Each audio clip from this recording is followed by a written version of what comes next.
Hey team, we got our fifth video of the year here, press break, beating pressure.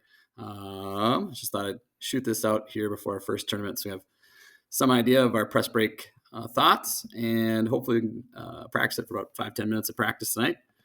When you think of the game model, the four phases of the game, it's kind of the last thing that we haven't really covered. What if the other team decides to press or trap us, kind of like what we want to do to other teams.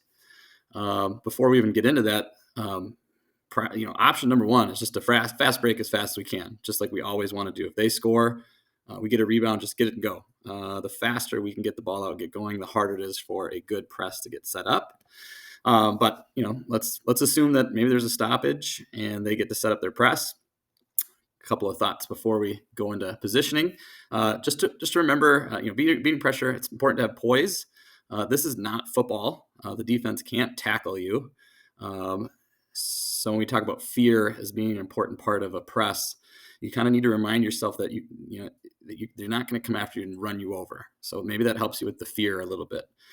Be a monster yourself. You talk about fear. You be a monster back to that press. Own your own space. Don't let them invade your bubble. Get that ball in a vise. Use your elbows. Use your shoulders. Use your legs. Push into them. Create contact. Don't do one of those things where somebody puts pressure on you and you just back up and you cower and you pivot on your back foot. Move into the pressure, use your strength. And then you do that, it's easier for the refs to call fouls too. So take a breath if you need to. Don't let the fear creep in. Okay, be strong with the ball. If you think about how we press, right? And where passes might be, presses tend to overload towards the ball. To make it look like there's no space. So if you can handle a little pressure, usually on the other side of that pressure is easy passes. Okay. So traps, like if you do get trapped, think of it really as an opportunity. You have two people on the ball. So that means there are only 3 defenders left to guard your other 4 teammates. So as long as we space correctly, somebody should be wide open, right? So we're probably going to work on a drill today called trap circle that kind of works on this point. But the idea is if the ball is trapped, we need 3 nearby players. And usually it's, if you're on the sideline, it'd be a player back towards the middle. It'd be a player down the sideline. And then it'd be a diagonal player across. So it's almost like creating a box of 4 players or like a diamond or a circle. And then we need 1 player stretching the defense as much as possible. So usually all the way down by the basket. We want as much space as possible to deal with traps and pressure. And then at the end, if we get through the pressure, we want to make sure we're taking metal shots, right? If we get sped up and we get down there and we take a mid-range fadeaway or a contested 2-point shot, the press is working. Even though we got a shot, the press is still winning because we're taking non-metals. So remember, we want to get layups. We want to get free throws. We want to get catch and shoot threes. We want to get strong one-on-one finishes at the rim with contact. So press break setup, what does it look like? We're kind of operating on the principle that we want as much space as possible. So we've got an inbounder and we've got a point guard.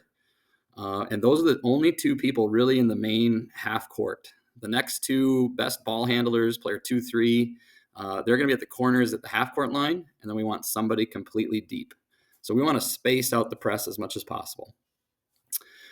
That 1 guard that is going to use all that space to try to get open. And you got about 2.5 seconds to do that on your own. So if you're the inbounder, technically if you're the 2 players at the half court line, you've got to kind of count, got to have a feel for how long it's been.